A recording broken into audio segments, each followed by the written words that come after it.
EVM hack करे चाहे गुंडों को उतारे, कुछ नहीं होगा। आ गए हैं। सेंट्रल फोर्स के जवान को फंसाया गया, वो बिना कारण फंसाया गया है। ये वो बिना कारण फंसाया गया, जो वो नाबालिग लड़की, वो आप देखने जाइए, वो कोई टीएमसी कार्यकर्ता की बहन या कोई बीवी होगी। अगर वो टांग टूटा हुआ है, अगर उस टांग पे चोट है, तो ममता बनर्जी जी, माननीय मुख्यमंत्री जी, हमारे भी आप मुख्यमंत्री हैं, आप सार्वजनिक करें रिपोर्ट। रिपोर्ट सार्वजनिक करें। बड़ी बड़ी बात करती है। ईवीएम हैक करे चाहे गुंडों को उतारे, कुछ नहीं होगा। आ गए हैं। 10 तारीख को हम लोग खेला पिक्चर का ट्रेलर दिखाएंगे, 2 मई को पिक्चर रिलीज करके दिखाएंगे।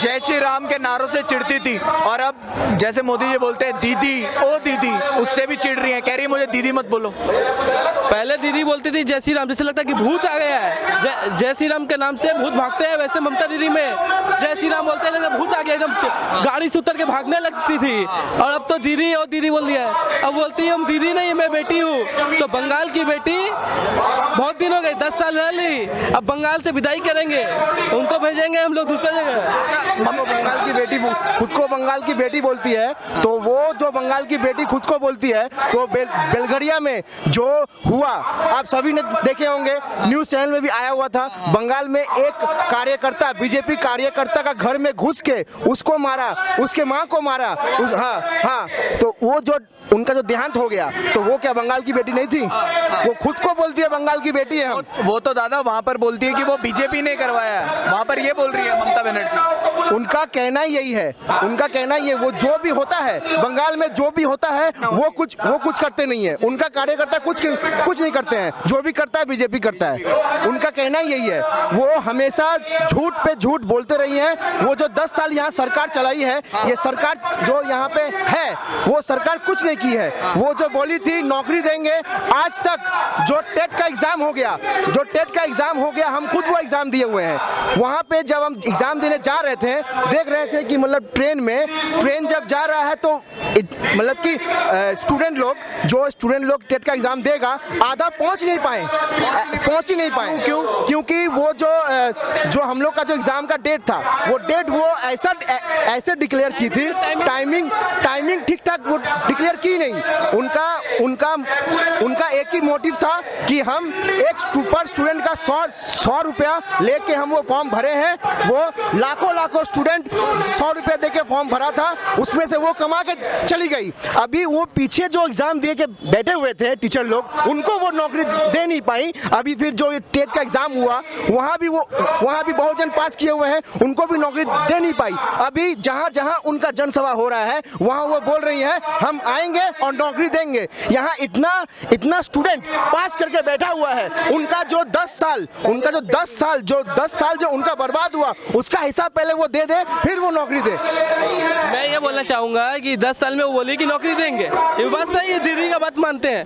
10 साल में नौकरी दी नहीं, तो अब आके क्या गारंटी है कि वो नौकरी देगी? मुद्दे नहीं है, सेंटिमेंटल वोट्स ले जा, खाली वोट्स के नाम पे बोल रही है कि मैं ये करूंगी वो करूंगी, लेकिन आज तक कुछ की नहीं। ममता बनर्जी तो ये भी बोल रही है कि जो सुरक्षा बल यहाँ पर तैनात है वोटिंग के वक्त, वो लोग जबरदस्ती, जो सुरक्षा बल हमारे सीआरपीएफ के जो जवान है, वो जबरदस्ती बीजेपी को वोट डलवा रहे हैं लोगों द्वारा, ऐसा ममता बनर्जी बोल रही है। ममता बनर्जी कह रही है, यही 2011 का पहले ममता बनर्जी बोलते थे कि यहाँ पे हमको सीआरपीएफ चाहिए, ये बल चाहिए, नहीं तो वोट नहीं हो पाएगा, ये गुंडागर्दी करती है, ये सीपीएम की गुंडागर्दी करती है। ऐसा बात ये ममता बनर्जी 2011 में बोली थी, तब क्या बल का जरूरत नहीं पड़ा था? तब क्यों बुलाई थी बल को?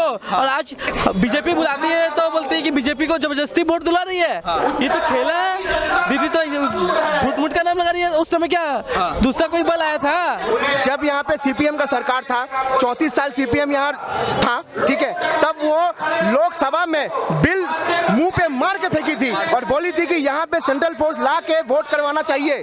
जब वो सेंट्रल फोर्स लगा के जब वोट करवाई थी, उस टाइम वो जब करवाई, ठीक है, यहाँ पे उसके बाद जो भी वोट हुआ, जब वो सत्ता में आई, उसके बाद फिर से जो 2016 में जब वोट हुआ, उसमें आप सब देखे होंगे कि उस टाइम भी सेंट्रल फोर्स था, लेकिन छप्पा उस टाइम भी चला, ठीक है। यहाँ पे और कुछ नहीं है, उनको पता है कि उनके हाथ से उनका सत्ता छूट रहा है, उनको ये पता है कि उनका हाथ से ये सत्ता छूट रहा है, इसीलिए वो और उनके कार्यकर्ता जो कांथी में वहाँ पे खड़े होकर बोल रहे हैं कि ईवीएम मशीन में हम लोग दबा रहे हैं टीएमसी को, जा रहा है वो बीजेपी में। ये आप यहाँ नहीं, आप पूरा देश देख सकते हैं। जब कांग्रेस हारने वाला होता है तब भी उनको यही बोलते हैं वो कि ईवीएम खराब है, वो वही वाला चीज वो यहाँ भी दोहरा रहे हैं, ठीक है। ये ईवीएम का कुछ भी कोई समस्या नहीं है, ठीक है। उनका घर में टीएमसी का घर में 4 ईवीएम पाया जाता है, ठीक है। गौतम घोष के घर में 4 ईवीएम मशीन पाया जाता है। इसका मतलब क्या है? आप रात भर बैठ के उसमें वोटिंग करवाए होंगे, ठीक है। इसका मतलब तो हम लोग यही ना समझेंगे।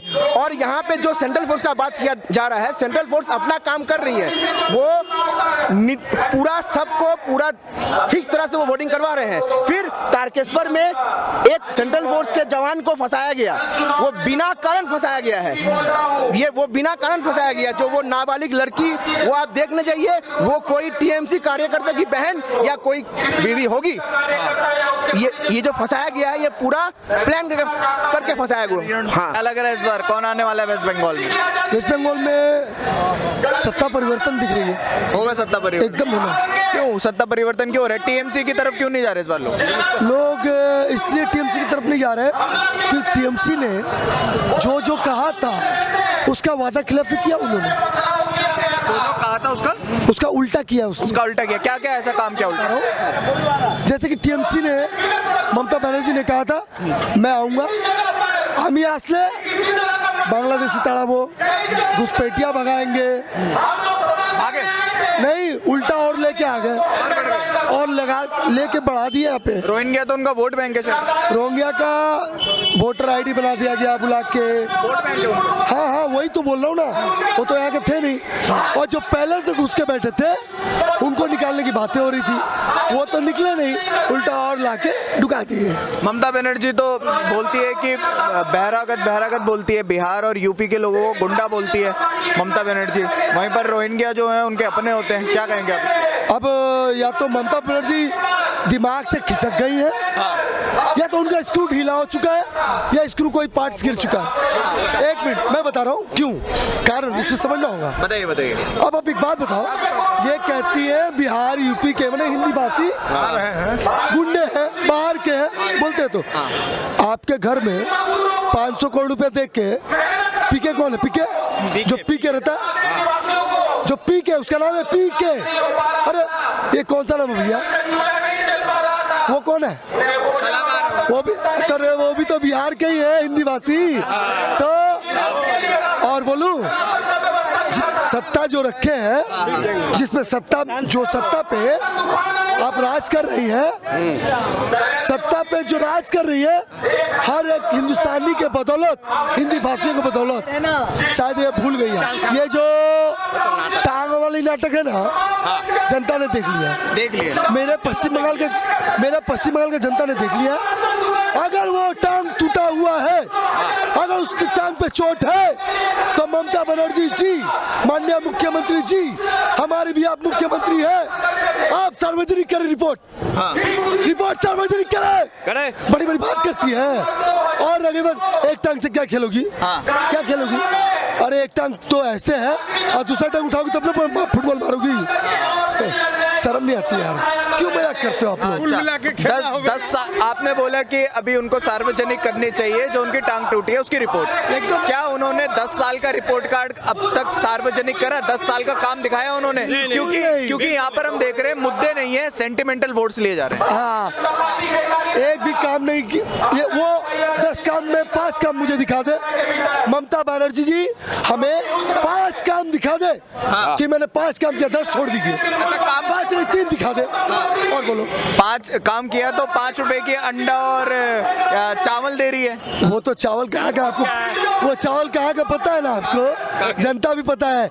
আমাদের এখানে পশ্চিম বাংলার মানুষের মনে আছে ওই চালটা কিন্তু চুরাইয়ের চাল, মানে चोरी का ही चावल है। अच्छा, उनको चावल चोर और त्रिपाल चोर कारण है, क्या कारण है? कारण यह है कि चावल चोर इसलिए बोला गया कि हम लोग के सेंट्रल गवर्नमेंट माननीय प्रधानमंत्री जी नरेंद्र मोदी जी जो सेंट्रल गवर्नमेंट चावल दाल गेहूं जो दिया लॉकडाउन के समय वो खा के बैठ गई अपने नेताओं को दे दी तो फिर वो चावल तो चोर का है ना उनके नेताओं को दिया तो नेता चोर या तो आप चोर चावल चोर तो आप लोग किए ना किसी भी कीमत पे सेंट्रल फोर्स को बीजेपी और आरएसएस का प्लांटेड बता रही है ममता बनर्जी अब।